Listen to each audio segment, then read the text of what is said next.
Advocate Bhudev Mahananda का अभिवादन स्वीकार कीजिए। साथियों, कितने बार हम लोगों को डिवाइड किया जाएगा? मनवादियों ने हम लोगों को लगभग 7,000 कास्ट एंड सब कास्ट में डिवाइड कर दिया। कड़ी मेहनत के बाद हमारा महापुरुष बाबा साहेब अम्बेडकर, बहुजनों का मसीहा, भारत का मसीहा डॉक्टर बाबा साहेब अम्बेडकर के कड़ी मेहनत के बाद ये 7,000 कास्ट एंड सब कास्ट को 3 समूहों में बांधे हैं। आर्टिकल 340 के तहत ओबीसी को एक समूह बना लिए, जहां 4,000 से ज्यादा कास्ट एंड सब कास्ट है। आर्टिकल 341 के तहत शेड्यूल कास्ट को एक समूहों में बांध के रखे, 1,500 से ज्यादा कास्ट एंड सब कास्ट है। और आर्टिकल 342 के तहत अनुसूचित जनजाति को एक समूहों में लाके बांधे, जहां 1,000 से ज्यादा कास्ट एंड सब कास्ट है। ऐसे ही लगभग 7,000 कास्ट एंड सब कास्ट में डिवीजन किया गया था बहुजन समाज को। इनको बाबा साहेब अम्बेडकर ने यूनाइटेड किए हैं संविधान में लाकर, जो article 340 OBC, article 341 SC, article 342 ST. मनुवाद को अच्छा नहीं लग रहा है, इसीलिए हम लोगों को पॉलिटिकली तो डिवाइड कर दिए हैं। कभी हम बीजेपी के पास चले जाते हैं, कभी जाके हम गांधी का गोद में सो जाते हैं, वहां हम डिवाइड हो जाते हैं।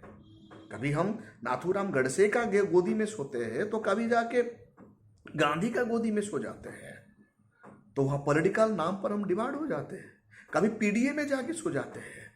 लेकिन जब हमें टॉर्चर होता है, एट्रोसिटी होता है, कोई बचाने के लिए नहीं आते हैं।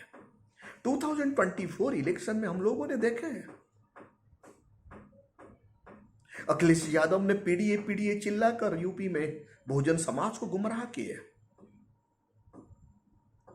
कांग्रेस ने संविधान खत्म हो रहा है ऐसे कहकर संविधान को माथे पर धोए और संविधान को चूमे, और घर घर जाके बहुजन समाज को समझाए संविधान को बचाना है। आज सुप्रीम कोर्ट का द्वारा संविधान में फिर हमें डिवाइड किया गया है, यानी रिजर्वेशन का अंदर रिजर्वेशन, यानी जो वर्गीकरण है उनको डिवाइड कर दिया गया है। और डिवाइड यानी रिजर्वेशन के नाम पर हमें लड़ाया जाएगा, जैसे ओबीसी का रिजर्वेशन के नाम पर लड़ाया गया है, क्रिमिनल लाया गया है। जब से क्रिमिनल आया है, ओबीसी का एनएफएस हुआ है। आईएएस में 30 से 37 बच्चे हर साल कट जाते हैं और वो पोस्ट एनएफएस हो जाता है और जनरल कैटेगरी को मिल जाता है। आज वैसे ही हम टोटल समूह मिलकर रिजर्वेशन के लिए जब फाइट करते हैं, तब भी हम एनएफएस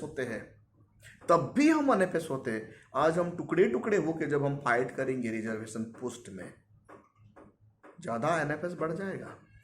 यानी वो पोस्ट के में हम compete करने के बाद भी एनएफएस करेंगे, नॉट फाउंड सुटेबल करेंगे, क्योंकि उनका मनसा ही है नॉट फाउंड सुटेबल करके बहुजन समाज का बैकलॉग को बढ़ाना है। आज जितने भी बैकलॉग है भारतवर्ष में, लाखों करोड़ों पोस्ट खाली है। वो पोस्ट 1950 जब से संविधान लागू हुआ, उसी दिन से बैकलॉग को भरा जाएगा। मतलब एक भी बच्चा बेकार नहीं रहेगा भारतवर्ष में। हमारा इतना पोस्ट कौन खा रहा है? सुप्रीम कोर्ट जो जजमेंट दिया है वो कौन सा आधार पर दिया है, मुझे हैरान लग रहा है। ये डिवाइड कर दिया गया है, डिवाइड एंड रूल पॉलिसी। आज हम लोगों को आज जैसे डिग्रेडेशन किया जा रहा है। सुप्रीम कोर्ट में जो जजमेंट भी आता है, एक अनुसूचित जाति, अनुसूचित जनजाति के लिए ये भी बताया जाता है एक जनरेशन को ही रिजर्वेशन मिलना चाहिए। ये बात पहले सुप्रीम कोर्ट में लागू कर देना चाहिए, हाई कोर्ट में लागू, जुडिशियरी में लागू कर देना चाहिए। आज तक जुडिशियरी में अनुसूचित जाति, अनुसूचित जनजाति का हिस्सा कहाँ है? जो लोग कह रहे हैं पहले जनरेशन को ही रिजर्वेशन मिलना चाहिए, दूसरा जनरेशन को नहीं मिलना चाहिए, जुडिशियरी में पीढ़ी दर पीढ़ी 50 से 60 फैमिली ही जुडिशियरी को एंजॉय कर रहे हैं। ये लोग का रिजर्वेशन कब खत्म होगा? सिर्फ SC ST ही दिखाई देते हैं। पहले तो ओबीसी को तोड़े, अब एससी एसटी को तोड़ने की कोशिश है। बहुजन समाज इसीलिए खपा है। आज मीडिया में बहुजन का हिस्सेदारी कहाँ है? एक जनरेशन मीडिया चलाया था, उनको बंद कर देना चाहिए, दूसरे जनरेशन को मीडिया चलाने के लिए दे देना चाहिए। फिल्म इंडस्ट्री में बहुजनों का हिस्सा कहाँ है? एससी एसटी ओबीसी का हिस्सा कहाँ है? फिल्म इंडस्ट्री भी एक जनरेशन तो वो चलाया है ना, उनको बंद करके अनुसूचित जाति को दे देना चाहिए। ये आयन सबको समान से लगना चाहिए साथियों। भारत का संविधान का आर्टिकल 14 इक्वालिटी कहता है ना, तो इक्वालिटी एस्टैब्लिश करो। हमें रिजर्वेशन नहीं चाहिए, बस हमें हिस्सा चाहिए, देश का संपदा का हिस्सा, जल का हिस्सा, जमीन का हिस्सा, जंगल का हिस्सा, इस भारत में जितने भी गच्छित मौजूद मिनरल का हिस्सा, मंदिर का हिस्सा, स्कूल कॉलेज यूनिवर्सिटी में हिस्सा। आप एलपीजी लाते हैं, प्राइवेट कर देते हैं रिजर्वेशन खत्म करने के लिए। जो भी 2% रिजर्वेशन बच्चा है, वो जीडीपी का 2% इनकम का रिजर्वेशन बच्चा है, वो भी देने के लिए अब तैयार नहीं है। सुप्रीम कोर्ट के पास कोई डाटा नहीं है कौन सा कम्युनिटी कितना मलाई खाया है। जो क्रिमिलेयर शब्द यहां लाए, क्रीम कहां है, लेयर कैसे आएगा? बहन मायावती जी इसीलिए डिमांड कर दी है रिजर्वेशन जुडिशियरी में होना चाहिए। आज भी बताइए, एक सिंगल कम्युनिटी को मुझे बता दीजिए जो बेनिफिट पाके हवाई जहाज खरीद के चला रहा है।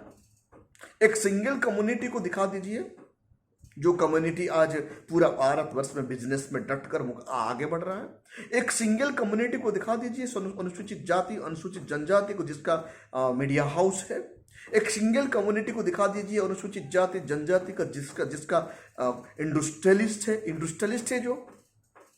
एक सिंगल कम्युनिटी को दिखा दीजिए जो कम्युनिटी पूरा ए क्लास कॉन्ट्रैक्टर है भारतवर्ष का। साथियों, बिल्कुल सन्नाटा है, कहीं भी जीरो है मिलेगा। फिर कौन सा आधार पर अनुसूचित जाति अनुसूचित जनजाति को क्रिमिलेयर की श्रेणी में लाने के लिए तैयार किया गया है? और कौन सा आधार पर यह वर्डिक्ट दिया गया है रिजर्वेशन का अंदर रिजर्वेशन सब क्लासिफिकेशन करने के लिए? ये कितना जायज है? बहन जी का डिमांड यह है रिजर्वेशन दिया जाए जुडिशियरी में, क्योंकि कुंडली मार के बैठ गए एक ही परिवार, दो परिवार। बेटा जज, उनका बेटा भी जज बन जाता है। यहां कहां है आर्टिकल 14 दिखाई नहीं देता है। इक्वल अपॉर्चुनिटी आर्टिकल 16 के तहत नहीं है, हर जगह में लागू होना चाहिए। सिर्फ एससी एसटी ओबीसी ही दिखाई देता है मनुवादियों को सताने के लिए, एनएफएस लगाकर हर कोई पोस्ट को हड़पने के लिए। आज जितने भी बैकलॉग है इनको फिलअप कर देना जरूरी है। बहन जी का पहला डिमांड है प्रमोशन में रिजर्वेशन। न्यायालय में आज तक पड़ा हुआ है, प्रमोशन दिया नहीं जा रहा है। अनुसूचित जाति अनुसूचित जनजाति को जब गवर्नमेंट एम्प्लॉय मिल जाता है, वो प्रमोशन हो ही नहीं पाता। उनका जूनियर जनरल कास्ट प्रमोशन होकर चला जाता है, लेकिन अनुसूचित जाति अनुसूचित जनजाति का प्रमोशन ठप है। कोर्ट का द्वारा इन्हें बंद कर दिया गया है। आर्टिकल 141 के तहत जब उनका जजमेंट बन जाता है, तो आर्टिकल 141 के तहत हर कोर्ट, हर स्टेट, हर कोर्ट को मानना पड़ता है। कैसे सताया जा रहा है बहुजन समाज का गवर्नमेंट एम्प्लॉयज को। तरस रहे हैं प्रमोशन के लिए, एक ही पोस्ट में सालों साल बैठे हुए हैं, लेकिन उनका जूनियर उनको सुपरसीड करके चला जा रहा है। ये कैसे न्याय हो रहा है? इसीलिए बहन मायावती जी कहती है प्रमोशन में आरक्षण रहना बहुत जरूरी है। हमारा लड़ाई सिर्फ कोटा के अंदर कोटा नहीं, हमारा लड़ाई अब प्रमोशन में रिजर्वेशन की लड़ाई होना चाहिए। बैकलॉग का फिलअप के लिए रिजर्वेशन होना चाहिए, आवाज बुलंद करना चाहिए। बैकलॉग कौन खा रहा है? जो एनएफएस करके हमें सताते हैं उनको कैसे रोकना है? जो लोग कानून के खिलाफ जाके न्याय डिस्चार्ज करते हैं उनका खिलाफ कैसे कानूनी कार्रवाई होना चाहिए? ये सब बहुजन समाज को सड़क पर कानूनी प्रक्रिया में आके लड़ना ही पड़ेगा। संवैधानिक प्रक्रिया में अधिकार मांगना ही होगा। बहुजन समाज को कभी भी अधिकार मुफ्त में नहीं मिला, कड़ी संघर्ष कड़ी मेहनत के बाद ही मिल रहा है। बाबा साहेब अम्बेडकर संविधान तो लिखते चले गए, लेकिन बिना लड़ाई से हमें कोई हक और अधिकार नहीं मिलेगा। बहन मायावती जी अपील कर देती है तमाम पॉलिटिकल एमएलए को, एमपी को, एमएलसी को, जितने भी पॉलिटिकल पार्टी में जीते हुए अनुसूचित जाति, अनुसूचित जनजाति, सबको यूनाइटेड फोरम में आकर रिजर्वेशन को बचाना है, क्योंकि आपका जनरेशन को खतरे में डाला गया है। आज आपका जनरेशन को बैकलॉग करके नौकरी नहीं मिल रहा है। आज SC OBC को प्रमोशन नहीं हो रहा है, रिजर्वेशन नहीं मिल रहा है। आज बैकलॉग के नाम पर हमारा NFS करके हमारा रिजर्वेशन खाया जा रहा है। आज SC वर्सेस SC का बीच में खाई तैयार किया जा रहा है। आज ST वर्सेस ST किया जा रहा है। OBC वर्सेस OBC करके OBC को बेहाल कर दिया गया है, क्योंकि OBC उस वक्त आवाज बुलंद कर नहीं पाया। आज OBC SC ST के साथ मिलकर अपना आवाज बुलंद करना ही होगा। जो 21 अगस्त के लिए जो आंदोलन कौन किया है, डिक्लेयर किया है, जो भी हो ना क्यों, ये हक का लड़ाई है। बहन मायावती जी ये भी बता रही है सबको आना होगा, पॉलिटिकल भेदभाव को छोड़ना होगा। आप जिस भी पॉलिटिकल पार्टी में हो ना क्यों, 132 MP को आना ही होगा। भारत में हजारों MLC है, इनको आना ही होगा। भारत में हजारों MLA है, उनको आना ही होगा जो रिजर्वेशन कैटेगरी में जाता है। एक बार सर्विस सेक्टर में ऐसा हो गया, क्रीमी आ गया, तो पॉलिटिकल रिजर्वेशन भी क्रीमी क्यों नहीं आएगा? तो वो भी रिजर्वेशन में आता है। आप सभी को पता है, भारत का संविधान का आर्टिकल में ये विदित है, ये लिखा गया है, क्योंकि ना एक एक करके धीरे धीरे खत्म किया जाएगा। आर्टिकल 341 को कमजोर किया जाएगा, आर्टिकल 342 को कमजोर किया जाएगा, आर्टिकल 340 को कमजोर किया जाएगा, आर्टिकल 335 को कमजोर किया जाएगा, आर्टिकल 330 एंड 330 को कमजोर किया जाएगा। जो पॉलिटिकल रिजर्वेशन मिलता है वहां भी क्रिमिनल लगाया जाएगा। अब जाए तो जाए कहां जाए? इसीलिए बहुत बड़ा आफ्ता है। ऐसे स्थिति में हर कोई पॉलिटिकल संगठन को आना ही होगा। जो अनुसूचित जाति, अनुसूचित जनजाति जो पॉलिटिकल पार्टी में काम कर रहे हैं, पार्टी बड़ा नहीं है, हमारा कम्युनिटी बड़ा है। जब टकरार हमारा कम्युनिटी का स्वार्थ और राजनीतिक पार्टी का स्वार्थ आता है, तो पहले आपको अपना कम्युनिटी का हित में सोचना होगा, पॉलिटिकल पार्टी का हित में नहीं। पॉलिटिकल पार्टी आपका नहीं है, मनुवादी वो पॉलिटिकल पार्टी चलाता है। जो भी पॉलिटिकल पार्टी अनुसूचित जाति, अनुसूचित जनजाति चलाता है, उन्हें ही दर्द होता है। आज बहन जी को दर्द है, इसीलिए वो बार बार प्रेस मीट कर रही है। तमाम पॉलिटिकल पार्टी का लीडर को, जो SC ST लीडर को अपील कर रही है, सब लोग को मिलकर लड़ना है, नहीं तो जनरेशन खत्म हो जाएगा। ये जो क्रिमिनल एक शब्द, ये धोखाधड़ी है, ये धोखाधड़ी है। अनुसूचित जाति, अनुसूचित जनजाति कैसे क्रिमिनल होंगे? आप देखिए, भारत का प्रधानमंत्री, महामहिम राष्ट्रपति भी बन जाइए आपको एट्रोसिटी होगा। भारत का प्रधानमंत्री भी बन जाइए, आपको एट्रोसिटी ही होगा। चीफ जस्टिस ऑफ इंडिया भी बन जाइए, आपको एट्रोसिटी ही होगा। जस्टिस कर्नल का एक एग्जाम्पल है, कलकत्ता हाईकोर्ट का वो जस्टिस था, उनको डिसमिस किया गया है शेड्यूल कास्ट की वजह से, उन्हें एट्रोसिटी सहना पड़ा। भारत का महामहिम राष्ट्रपति, वर्तमान का राष्ट्रपति मुर्मू जी को, महामहिम राष्ट्रपति को पूरी जगन्नाथ मंदिर में प्रवेश किया नहीं गया, अलाउ किया नहीं गया, एट्रोसिटी हुआ है। तो क्रीमी लेयर कहाँ है? हम कैसे क्रीमी लेयर है? क्रीम तो नहीं, लहर कहाँ से आएगा? लहर कहाँ से आएगा? IS बन जाइए, आपको एट्रोसिटी होता है, आपका राष्ट्रपति को एट्रोसिटी होता है।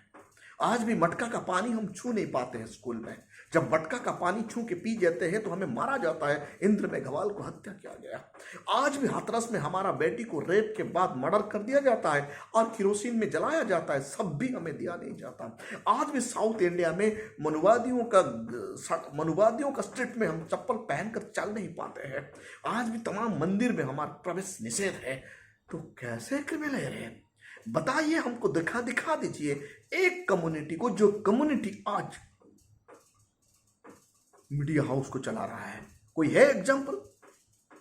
भारत सरकार का पास डाटा है या महामहिम मान्यवर सुप्रीम कोर्ट का पास डाटा है? दिखा दीजिए एक ही कम्युनिटी को, अनुसूचित जाति, अनुसूचित जनजाति का एक कम्युनिटी को, जो एक क्लास कंट्रैक्टर बन के भारत का तमाम प्राइवेट सेक्टर में कंट्रैक्टिंग वर्क जुड़े हुए हैं। ये भी डाटा जुडिशियरी का पास भी नहीं है, एग्जीक्यूटिव का पास नहीं है, लेजिस्लेचर का पास भी नहीं है। बता दीजिए एक कम्युनिटी का अनुसूचित जाति अनुसूचित जनजाति का कम्युनिटी का जो टॉप मोस्ट इंडस्ट्रियलिस्ट जैसे अंबानी अडानी की तरह लाखों करोड़ों बिजनेस कर रहे हैं, डाटा नहीं है। हमको आज भी एट्रोसिटी होता है, इसीलिए हम कैसे क्रिमिनल होंगे। आज भी हम तरसते हैं हर दिन, आज भी हम सोशल इनइक्वालिटी फेस करते हैं। महामहिम राष्ट्रपति को सोशल इनइक्वालिटी फेस करना पड़ा जगन्नाथ मंदिर पूरी उड़ीसा में। महामहिम राष्ट्रपति कोविंद जी को एट्रोसिटी फेस करना पड़ा पूरी जगन्नाथ टेम्पल में। भारत का फर्स्ट सिटीजन भी जब हम बन जाते हैं तब भी हम एट्रोसिटी झेलना पड़ता है। तो सोचिए, बहन मायावती जी का जो बात सही है, बहन जी कह रही है अनुसूचित जाति अनुसूचित जनजाति का जितना एमएलए एमपी एमएलसी जितने भी पॉलिटिकल लोग हैं, जो भी पॉलिटिकल पार्टी में होना क्यों, आपको यूनाइटेड हो कि समाज को बचाना है, नहीं तो ये समाज बर्बाद हो जाएगा। आपका पार्टी बड़ा नहीं है, आपका समाज बड़ा है। हे मेरे बहुजन समाज का पॉलिटिकल लीडर जो भी एमएलए एमपी हो के बैठे हैं, मिनिस्टर भी बने हैं, आप मरने के बाद आपको स्मशान में हमारा कम्युनिटी ही लेके जाएगा। शादी ब्याह में हमारा कम्युनिटी का अंदर ही आपको होता है। तो पहले आपका समाज को बचाना आपका प्राइमरी रिस्पॉन्सिबिलिटी है, नहीं तो आप मनुवादी का शिकार हो जाएंगे। एट्रोसिटी होता रहेगा, रिजर्वेशन खत्म मतलब सिर्फ एक ही आर्टिकल को इफेक्ट नहीं होगा, आर्टिकल 330 332 को होगा, आर्टिकल 335 को होगा, आर्टिकल 340 341 342 को होगा। 40 तो ऑलरेडी हो चुका है खत्म, 41 और 42 बचा हुआ है, इनको भी खत्म कर देंगे। तो आपका जनरेशन क्या करके जिएगा? जो 2% जीडीपी का कुछ भी जो नौकरी मिला है उनको भी बर्बाद करने के लिए तैयार है। भारत का तमाम नवरत्नों को खत्म किया जा रहा है। नवरत्न में अनुसूचित जाति अनुसूचित जनजाति का कोई भी एक सीईओ नहीं है। भारत का इतने बड़े बड़े बैंक है, बैंक में कोई भी अनुसूचित जाति अनुसूचित जनजाति का सीईओ नहीं है। फिल्म इंडस्ट्री हमारा कंट्रोल में नहीं है, मीडिया घराना हमारा कंट्रोल में नहीं है। तो कैसे क्रिमिनल है साथियों? इसलिए मेरा सोचना है 21 अगस्त को जो भी हमारा कम्युनिटी ने, अनुसूचित जाति अनुसूचित जनजाति ने आवाज बुलंद की है, हम लोगों को संवैधानिक प्रक्रिया से हमारा हक और अधिकार को मानना ही होगा। साथियों, ये भी देखने के लिए मिल रहा है, मीडिया को इस्तेमाल करके ये बताया जा रहा है कि पुराना कानून ही होगा, कैबिनेट ने पास कर दिया है। साथियों, कैबिनेट का ये काम नहीं होता है। जब भी जुडिशियरी कोई भी वर्डिक्ट देता है, आर्टिकल 142 के तहत वर्डिक्ट देता है, जब वो वर्डिक्ट काम में इम्प्लीमेंट रिटर्न ऑर्डर होकर निकल जाता है, आर्टिकल 141 के तहत वो कानून बन जाता है। जब तक ऑर्डिनेंस जारी नहीं होता या लोकसभा और राज्यसभा इनको संविधान को अमेंडमेंट करके प्रेसिडेंशियल सिग्नेचर नहीं करता, तब तक आर्टिकल 141 मजबूती का साथ खड़ा होता है। भारत का तमाम न्यायालय, तमाम स्टेट, कार्यपालिका, न्यायपालिका, सबको ये कानून को मानना पड़ता है। जैसे आज प्रमोशन में रिजर्वेशन, सुप्रीम कोर्ट का जजमेंट आ गया, आज वो कंटिन्यू हर स्टेट में चल रहा है। एससी एसटी लोगों को प्रमोशन नहीं हो रहा है, नौकरी में प्रमोशन नहीं हो रहा है रिजर्वेशन में, ऐसे कानून बनता है। तो हमारा लोगों को बताया गया कि कैबिनेट ने रेजुलेशन पास कर दिया है, ये कुछ नहीं होगा। साथियों, बहुजन समाज का मूवमेंट को डरकर ऐसे बताया जा रहा है, जो आश्वासना को भरोसा नहीं लग रहा है। जब तक भारत का सरकार, सत्तारूढ़ दल ऑर्डिनेंस जारी करके कानून को रद्द नहीं करेगा या लोकसभा में पास करके, राज्यसभा में पास करके, अमेंडमेंट करके राष्ट्रपति का सिग्नेचर नहीं करेगा, तब तक ये कानून आर्टिकल 141 के तहत बलवत्त रहता है, एक्शन में आ जाता है। इसलिए साथियों, हम लोगों को समझना बहुत जरूरी है। आप घर में बैठकर आर्टिकल 330, 332, आर्टिकल 335, आर्टिकल 340, 341 और 342 को पढ़ना बहुत जरूरी है। आर्टिकल 16 और 14 को भी जानना और आर्टिकल 17 को जानना बहुत जरूरी है, क्योंकि यहाँ विशेष अधिकार बहुजन समाज को मिलता है। बहुजन समाज को आज कंगाल बनाने के लिए ये धोखा है। हमारा सोशल बैकग्राउंड आज भी कमजोर है, सोशल स्टेबिलिटी आज भी नहीं है। आज एट्रोसिटी झेलना पड़ रहा है। घोड़े पर बैठकर हमारा बारात निकल नहीं पाता है। अब जितनी भी विद्वान बन जाए क्यों, आपको जाति का जहर पीना ही पड़ता है। साथियों, हम लोगों को, हमारा बहुजन समाज का लोग ही, अपना माँ ही हमारा असली होता है। दूसरे को जब हम माँ बोलेंगे, हमारा आपदा समय में वो आवाज बुलंद नहीं करता।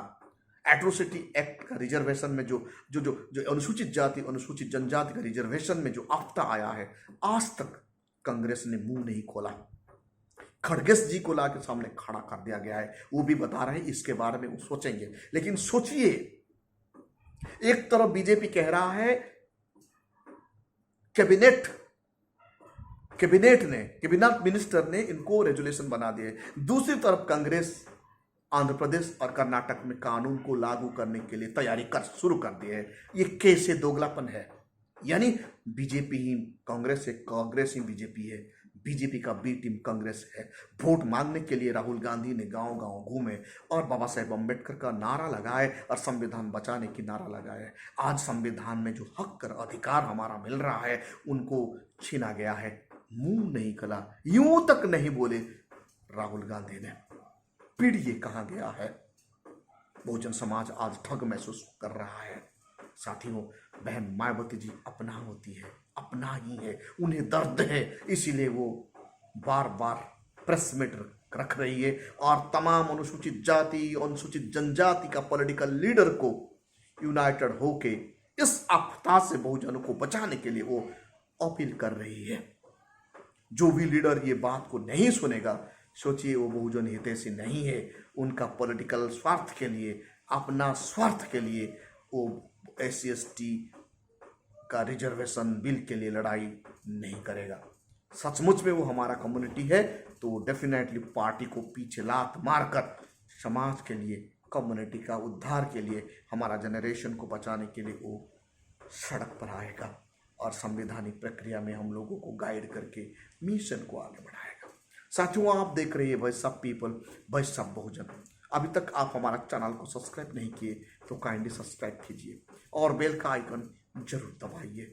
और बहुजन समाज को बचाना हम सबका जिम्मेदारी है, क्योंकि बाबा साहेब का ऋण चुकाना है। ये बाबा साहेब का सपना है। रिजर्वेशन एक बाबा साहेब का सपना है। Article 340, article 342, article 341, article 335, article 330 and 332 Baba Saheb Ambedkar का ड्रीम प्रोजेक्ट है। उस सपना को आज चूर चूर करने के लिए मनुवादियों का प्लान है। इस प्लान को कामयाब होने नहीं देना हम सबका जिम्मेदारी है। Thank you.